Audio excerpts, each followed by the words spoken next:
welcome back to In the Front Row. My name is Jamie Lee, and today I'll be doing a review of the TV series Ransom Canyon, streaming over on Netflix. Originally, I did a stupid little TikTok on there saying that I was too distracted by this to do a proper review, but there is a lot I want to say about this series. So here we go. Ransom Canyon is a 10-episode series streaming over on Netflix based around three ranching family dynasties, and they're sort of fighting for their land, for their town, from greedy outsiders who want to take over and buy their properties. The lead in this story is Staten Kirkland, played by Josh Duhamel. He is this stubborn, standoffish, stoic character, but he is those things because he's dealing with the loss of his wife and the grief of his son as well. Even though he is all of those adjectives that I described, you easily fall in love with Staten because of his love of his home, of his love of his ranch, of his love of the town and his family. He's very likable. Because of his love of his family, his home, his town, all the things that I just said, he is at war with his brother-in-law who is trying to sell their properties in order to pay off his secret debts. At war over property, but also at war over love, because Staten is madly in love, secretly in love, or not so secretly in love in this series, actually, in love with local dance hall slash bar owner Quinn O Grady, played by Minka Kelly, who happens to be dating his brother-in-law Davis, played by Owen Macken. The storyline focuses around Staten finding vengeance and discovering the truth about who killed his son. Another storyline of this show follows a mysterious cowboy who rolls on into town with secrets of the past, and young love with teens of Ransom having secrets of the present that tie them all together in this Western web. I liked this series. I enjoyed watching the show, and not just for the eye candy. I actually enjoyed the whodunit aspect of the show. It was very mysterious in that sense, and I really enjoyed discovering more and more clues or more characters who are weaved into this web of who actually killed Staten's son in this accident. The series is a slow burn. It does take a little while to get into the rhythm, to sort of really feel for these characters and feel for the drama, but when you get there, it's entertaining. You really do get sucked into these characters and their storylines. It did give me a love-hate relationship with some of the cast and their storylines, I'm not gonna lie, because there was some cast that I absolutely loved, and there was some that I was going, I am not feeling this. And some of the storylines, I was like, oh, this is really juicy.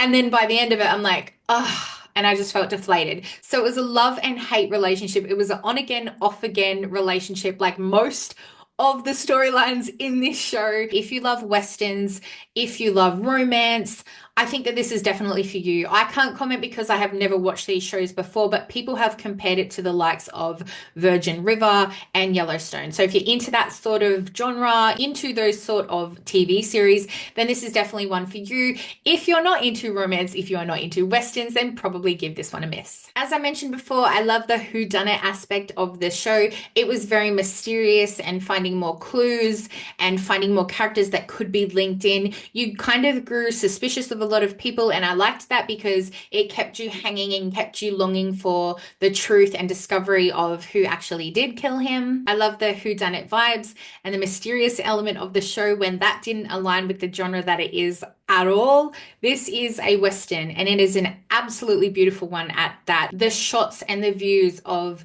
the mountains and the ranch and the town, they were captivating. It was so beautiful, and it really immersed you. Like, you really felt like, well, I felt like I was out in Texas, and I was a cowgirl, even though I'm nothing cowgirl at all. I'm totally city, but I was just captivated and felt like I was there with them, and that really helped you with the story. Like, it felt authentic. You felt like you were there. You felt like you were immersed in all their drama and all their webs, and I really enjoyed that. I really appreciated how beautiful the cinematography in this was. The storyline within this series had so much potential. There were so many side plots that could have been really entertaining, but I found a little bit boring because of the performances that really let them down or held them back from reaching their potential, being really engaging and really entertaining. I liked them, I liked it, don't get me wrong, but I just really wanted more. I'll give you more by explaining exactly what I mean. So we've got the love triangle to do with Staten, Quinn, and Davis, and I did not feel the passion there at all. They tried to show you that Quinn had always wanted Staten, that she'd loved him for however many years in this secret love crush that she had on him. And it was his personality, this stoic push away personality that pushed him away from her or her away from him or whatever it might have been. But it was just looks. It was these lingering, oh, I want you too looks. And they'd sit on the porch and, say goodbye to each other like that. It was like, oh, I get it. You're cowboys, but I want more. I want something a little bit more. They didn't have a lot of dialogue together, and when they did, it was, I want you. I want you too, but I can't have you.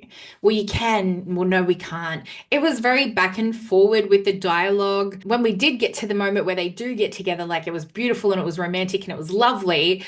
But the pre-build up to that, I just wanted a little bit more oomph in it. And I think it was very hard to give a little bit of oomph because the only competition, like the other tip of the triangle, I guess you could say, was Davis. And I'm sorry, but Davis and Quinn had no chemistry at all. I was not feeling that she was ever liking, let alone loving Davis. I just did not feel any sort of connection between them.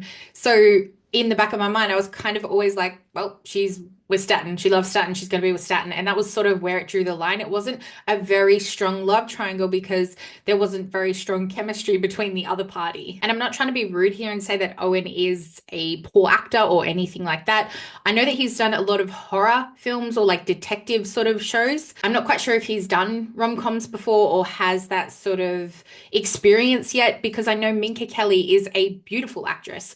I love her in My Titans. She's my dove in My Titans. So I've seen her in quite a lot of things, and she really gives off this warm, sweet, loving personality that comes across very easily on the screen. But even in scenes with him and her together, it just seemed so forced. It felt very rehearsed and it felt like she was reading off the paper. Like that's how little chemistry that they actually had. So that didn't come across well on screen for me. It was so obvious that I was rooting for Staten because it wasn't a triangle to me. It was like a line. It was like, here's Quinn and here's Staten. And that's the line. There's no triangle. It's just a flat line to get to each other and we've just got to get there sort of thing. I feel like I'm singling out that actor, so I feel bad about that. So I'll give an example of what I mean. So this right here is a person who's supposed to be angry at his brother-in-law for taking his girl. This is somebody who is supposed to be heartbroken because they've just broken up with the love of their life or been broken up with by the love of their life. And that's the performance that we get.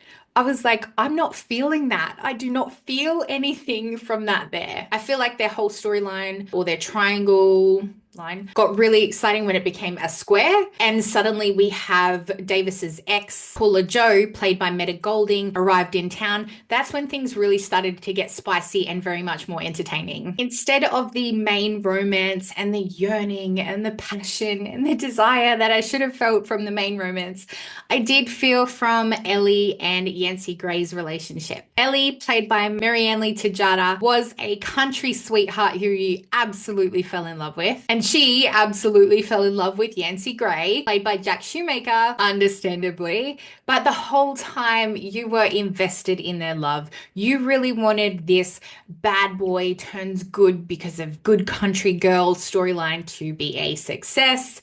And it was, I mean, up until the last scene that we get. But I was rooting for them the whole time. They had so much chemistry. Their scenes were always on point with dialogue and chemistry and movement and facial expression, like everything to do with their romance, even though there wasn't a triangle involved in it up until the last scene, they had absolute chemistry, and I was definitely on board that horse. As I said earlier with the love and hate storylines, I absolutely hated the way that we didn't get closure with Cap. I know the audiences knew and Staten knew that Cap went looking for his grandson, but I just really wanted that moment between the two of them where they could have had that dialogue and had that really somber, sad scene together. I feel like killing him off, I mean, it was perfect for the story and it's how it should have gone, sure, but I just think not having that opportunity opportunity for them to actually speak about the truth and for Yancey to hear that he was wanted was a really missed opportunity for both of them because Cap was absolutely lovable. I mean, it's Brolin. Of course, he's going to be lovable, but it would have been really awesome to see Jack Shoemaker really commit to a sad scene. You know, we got the love and the sexy cowboy scenes, but to have him actually push his acting abilities to the limit there, I think that was a missed opportunity. And I'm really sad that we didn't get a moment with Cap and Yancey to hear about the truth there. I also loved the love triangle between Lauren, played by Lizzie Green, Lucas, played by Garrett Waring, and Reed, played by Andrew Liner. Their scenes were very authentic. The characters were very likable. They were really good actors to make you feel like they had that young love, and their tensions were believable. You know, their fights and their high school goals and their dreams and their friendships and their breakups and their back and forths with the I love you, but I can't have you. Yes, we can run away together. No, we can't. My dad said no. All of this drama that they had was really authentic, easily entertaining, and I really enjoyed their scenes together. I'm not going to lie, I was a little bit disappointed when they did get their breakup scene, Lucas and Lauren, and Reed pops in and says that if you don't go after her, I'm going to go after her moment, because I felt like we'd already had that triangle. I felt like we'd overcome that. And I think that if they're going into a season 2, if we have one, fingers crossed, sorry, I can't cross my fingers normally just like that. If we are going into a season 2 like that, I'm not here for it because it just feels like unnecessary drama. And honestly, it feels a little bit repetitive because we've already had it. And I really like where they're heading with the whole Lucas and Lauren situation, what they're going to do and how they're going to overcome those challenges. I don't really want Reed to get in the way of it because we've sort of overcome that, and I'd like him to have a different path. But anyway, we'll see how that happens. My favorite storyline was surrounding who killed Randall, obviously, and from that, the side plot or the side relationship, I guess you could say, was to do with Lauren and her police officer father, Dan, played by Philip Winchester. He was honestly my favorite character. That might be an unpopular opinion because most people fell in love with Yancey Gray because he's super attractive, or, you know, the love triangles that were in this series. But honestly, he had the absolute most rewarding and fulfilling arc. He had the most growth in the show, both him and Lauren together as a family dynamic. And I just felt their scenes were absolutely authentic. I totally believed that Lauren resented her father at some points and that he was mad at her and he was trying to do the single parent thing. Like every scenario, every situation, every scene that they had together, they absolutely nailed it. It was so on point and so father-daughter duo and dynamic. And I genuinely felt like he loved his daughter. I genuinely felt that he was hurt that his wife ran off and slept with a younger man. I was genuinely feeling that he loved his town and he wanted to do everything to protect his town. Like his arc and his story, it was just so fulfilling. And yeah, he was definitely my favorite character, and their relationship was definitely my favorite relationship of the show. I also just wanted to add my opinion here on the Kit and Lauren theories, rumors, predictions going around on the internet that it is a no from me. Whether or not the actors and actresses had chemistry on set, whether they were friends and something gelled and it came across on screen, I don't know. There is definitely a spark there. I see that. But it's a no for me. That is way too Miley Cyrus family for me at the moment, sorry, because Kit, has banged her mum. He got with her mum. So for him to get with her, I don't like that already. And then also, his brother is madly in love with Lauren, and Lauren is in love with Lucas. So for him to get with this person that his brother is in love with when he absolutely adores his brother, he's tried to care for him all his life. It's a weird path to go down, and I hope we don't go down it in season 2 because, as I said, it's a no for me. I'm not here for that. I am here for Lauren and Lucas, though.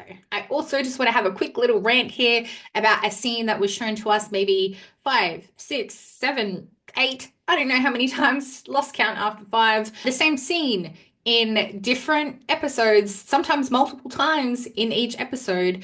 And it was the scene where we see the car accident. So we see the flip, we see the smoke coming out of the back of the car. We see the blood dripping off the finger with the window cracked and down, and we see somebody running to the car. And we saw that many times. Like, thank you. I get that there was a car accident. Who the fuck killed him? Like, who the fuck is running to the car? I don't need to see that scene 5, 6, 7, 8, 9 times. I need to see who the fuck did it, please. So I was really, really annoyed with that. I was getting really cross. A couple of times, sure, I get it. You throw in the suspense. But this was like a waste of time, in my opinion, because it was across multiple episodes and it was multiple times. So that bugged me a little bit. Sorry about that. I just have to throw that in there. Whew, off my chest. Here we go. Moving on. So moving on to give my final thoughts on this review.